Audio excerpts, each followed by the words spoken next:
पॅन्टॉनने declare केलाय colour of the year, जो आहे मोका मूस. आणि हा कलर वापरून तुम्ही कसं स्टायलिश राहू शकता हे सुद्धा आज मी तुमच्या बरोबर शेअर करणार आहे. Makeup looks.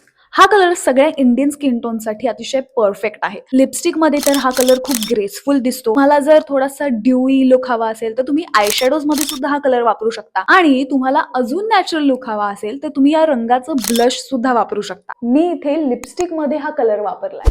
आउटफिट्स.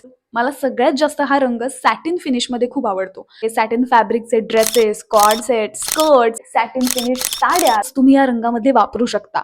किंवा मी आता जसा वापरलाय तसा निटेड फॅब्रिक मधला किंवा रिप्ड फॅब्रिक मधले टँक टॉप्स, क्रॉप टॉप्स असे टॉप्स सुद्धा तुम्ही ट्राय करू शकता. ऍक्सेसरीज. तुम्हाला जर तुमचा पूर्ण आउटफिट या रंगामध्ये नको असेल तर तुम्ही अतिशय मिनिमलिस्ट पण स्टेटमेंट लुक्स क्रिएट करू शकता. म्हणजे तुम्ही वेगवेगळ्या प्रकारचे शूज, वेगवेगळ्या प्रकारच्या हँडबॅग्स, स्कार्फ्स, बेल्ट्स या रंगामधले वापरून तुमचा बेसिक आउटफिट एलिव्हेट करू शकता. लेदर जॅकेट मध्ये सुद्धा हा रंग खूप अट्रॅक्टिव्ह दिसतो. टेल आर्ट मध्ये तर हा कलर ऑलरेडी पॉप्युलर आहे आणि मला असं वाटतं की हा कलर खूप लो मेंटेनन्स आहे. बिकॉज डार्क कलर असल्यामुळे तुम्ही काही पण खाल्लं किंवा काही कामं केलीत तरी सुद्धा या रंगावरती स्टेन्स यायचे चान्सेस खूप कमी असतात. मला तर या रंगाचे केस करायचे. तर तुम्हाला काय वाटतंय, मी या रंगाचे केस करायला पाहिजेत का नाही, मला कमेंट बॉक्समध्ये नक्की सांगा.